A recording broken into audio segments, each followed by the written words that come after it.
masuk sesi edukasi dan diskusi utama kita, telah hadir bersama kita Ibu Nia Lukmanto, adalah seorang founder dari komunitas We Pause We Rise. Di mana komunitas ini saya kagumin banget loh Mbak Mia, karena jarang ya ada komunitas yang transparan mau bahas tentang menopause life. Dan inilah era digital yang sekarang ibu-ibu, bahwa menopause life itu nggak perlu kita diam-diam dan nggak perlu takut-takut untuk kita bersosialisasi dengan orang. Ini udah ada fasilitasnya. Dan sebuah komunitas yang mengajak perempuan untuk berani berhenti sejenak, refleksi dan bangkit dengan keseimbangan yang baru. Dan tanpa mengulur waktu lagi, waktu dan tempat, gadis persilakan untuk Mbak Nia Lukmanto. Selamat siang Ibu, Bapak.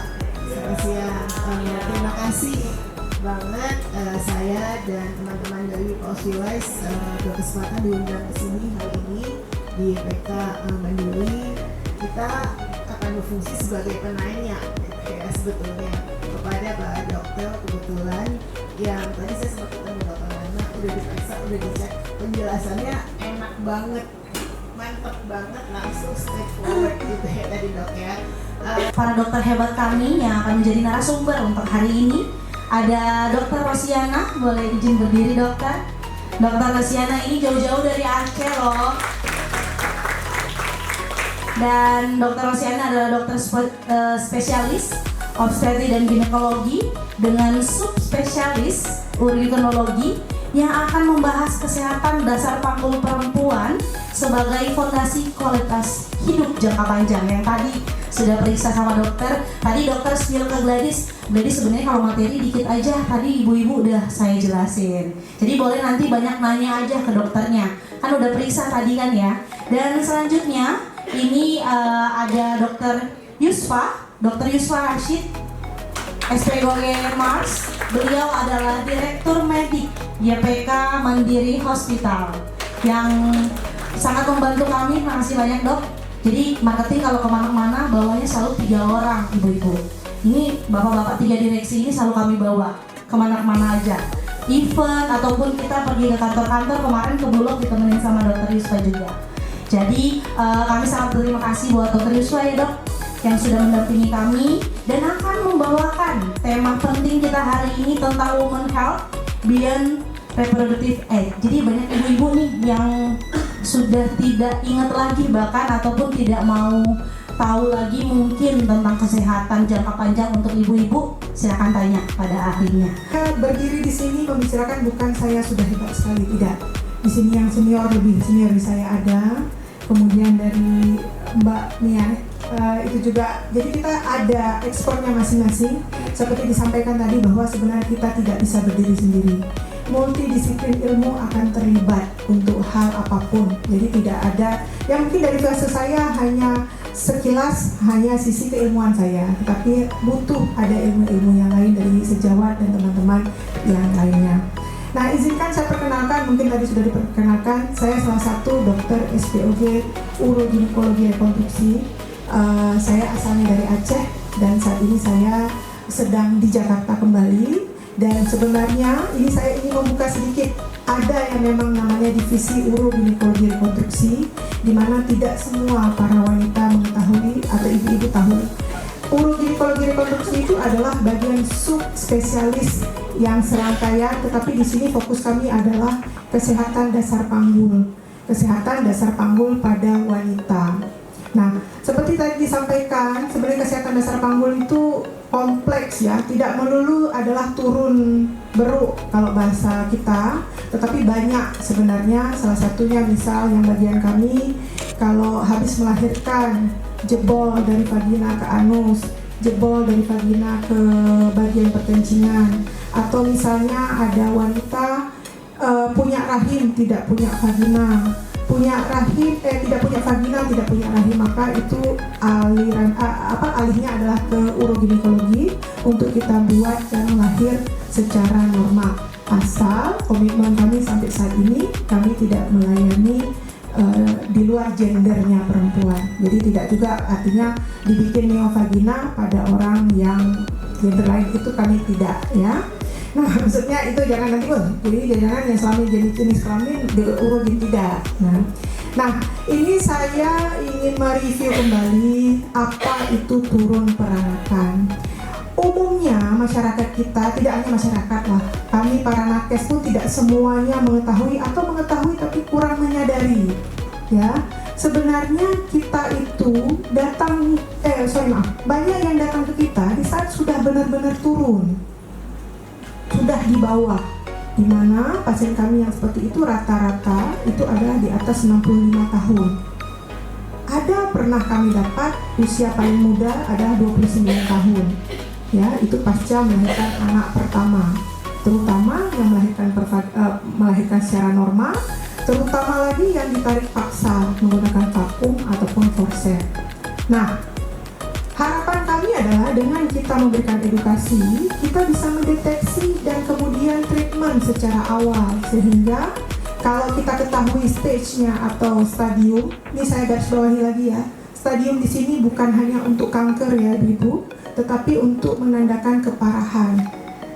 Artinya kalau keparahannya hanya di stadium 1 atau 2, kita bisa treatment tanpa operasi. Nah, di negara tetangga saja tidak usah jauh ya, sebenarnya 3 minggu pasca melahirkan, baik itu operasi ataupun normal, itu sudah dideteksi, baik secara seperti saya periksa tadi, ataupun menggunakan USG. Namanya USG dasar panggul. Mungkin nanti setelah ini akan ada tour kali Mbak Gladys ya. Kita ada USG yang satu-satunya ada di Indonesia, tidak ada di tempat lain. Saya memberikan apresiasi sekali Rumah Sakit UPK sangat komitmen ya. Dan saya seperti kemarin sampaikan, memang pusat urogynekologi Indonesia justru bukan ada di rumah sakit pemerintah, adanya di Rumah Sakit YPK. Jadi kami ahli urogynekologi se-Indonesia yang baru ada 60-an. Jujur saya di Aceh cuma saya sendiri. Mazhab kami adalah di rumah sakit ini. Jadi kita yang ingin menimba ilmu kembali, terutama bagian estetika, kita ada di sini karena alatnya semua ada. Dan 2024 terakhir saya sempat workshop mengikuti kegiatan ilmiah di Malaysia, di Kuala Lumpur, belum ada P1. Jadi saat itu ya, mungkin tahun ini saya tidak tahu. Jadi artinya ada alat itu maka kita manfaatkan. Jadi USG dasar panggul kita punya di sini hanya nempel di depan labia, di bibir kemaluan, tidak dimasukkan.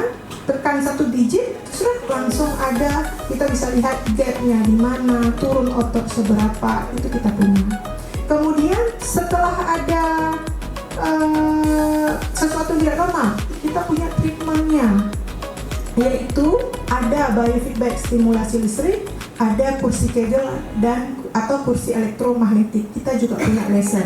Mungkin yang nanti selanjutnya akan disampaikan oleh Dr. Yusfa. Saya hanya menggambarkan yang di bidang saya. Nah, kursi biofeedback stimulasi listrik itu kerjanya hampir sama seperti Kegel, tapi bedanya Kegel itu subjektivitasnya sangat tinggi. Bener nggak sih yang saya kerjakan?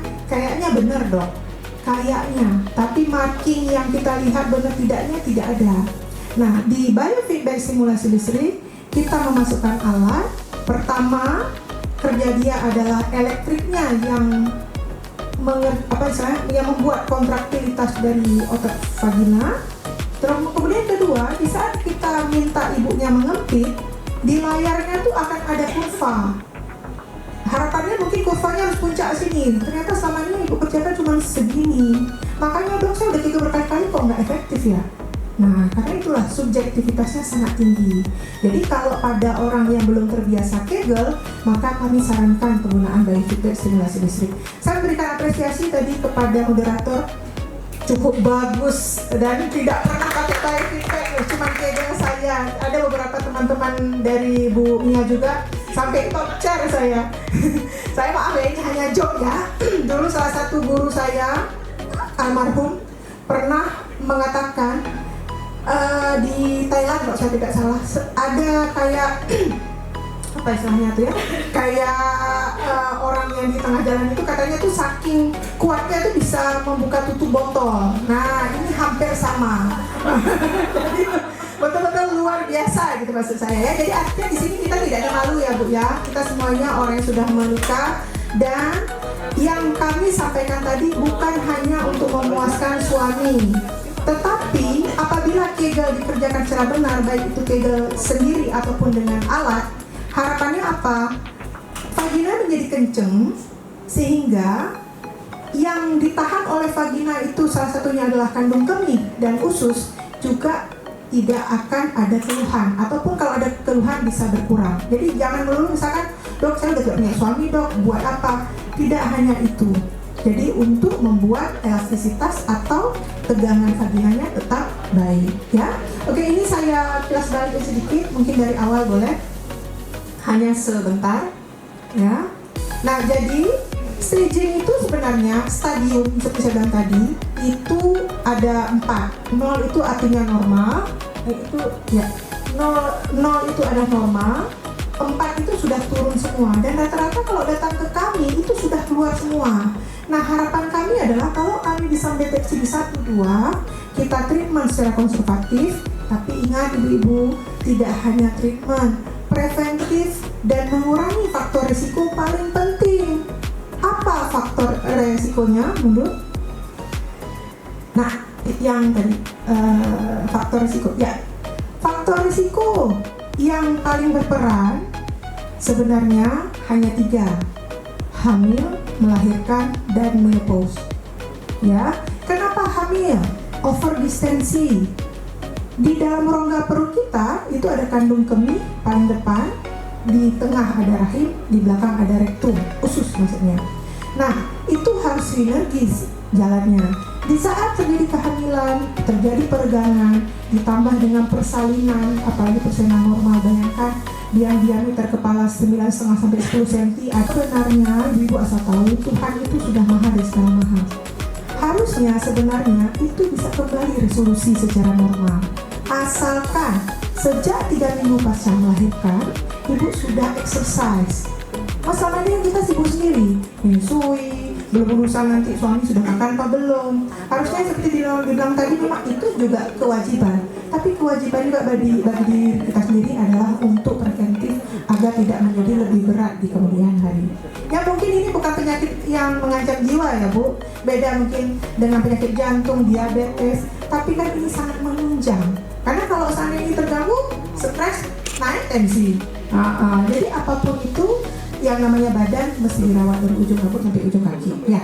Kemudian faktor risiko berikutnya, salah satunya tadi yang saya bilang paling penting adalah menopause. Kenapa? Karena hipoestrogen. Estrogen sudah tidak ada, maka elastisitasnya juga akan berkurang, sehingga peregangannya akan lebih mudah. Dan satu lagi juga obesitas. Jadi artinya apa? Kalaupun sudah treatment, tolong BMI-nya juga dijaga. Karena nanti misalnya dok, udah treatment, udah 14 kali, udah mahal-mahal saya bayar misalnya, sembuh cuma 6 bulan dok, kemudian muncul lagi. Saya pasti bertanya, ibu lakukan apa aja ya di rumah? Ternyata masih angkat berat di atas 3 kilo, masih pup keras, masih batuk bersinnya. Kan ada ya tipe orang bersin, sampai gedenya, kalau nggak gede itu masih belum puas. Itu sebenarnya meningkatkan tekanan perut, akan meningkatkan resiko turun. Ya, oke, next. Lagi. Oke, jadi ini alatnya ya Bu ya. Lagi. Next. Nah, ini nanti alatnya, alat biofeedbacknya. Jadi ibunya sebenarnya cuma tidur saja. Jadi ini kayak relaksasi. Yang biasanya ibu pijat relaksasi di tapak kaki, di badan, ini di vagina. Jadi dimasukkan alat, ibu di ruang yang ibu bisa tiduran selama 30 menit. Itu alatnya yang bergetar sendiri. Paling nanti ada fase-fase di tengah-tengahnya kita suruh Kegel ya. Jadi manfaatnya selain kontraktilitas kembali normal, ibu bawa pulang ke rumah punya mindset Kegel yang benar itu seperti apa. Karena ibu udah kita ajarin mengkegel sesuai kurva. Nah, jadi kan 14 kali ibu treatment, sampai rumah kan pasti ingat dong. Ini kayaknya kemarin udah segini, lebih tekan lagi biar nampak ke kurvanya tingginya sebesar apa. Jadi di alam bawah sadar sudah terpatri. Jadi keuntungan lain adalah ibu bisa kegel dengan benar. Next. Ya. Nah ini yang P1, ini yang USG-nya seperti yang tadi saya sampaikan. Next. Oke, jadi intinya adalah kesehatan dasar paru ini walaupun bukan yang mengancam jiwa seperti tumor kanker, tapi sangat berperan di Ibu.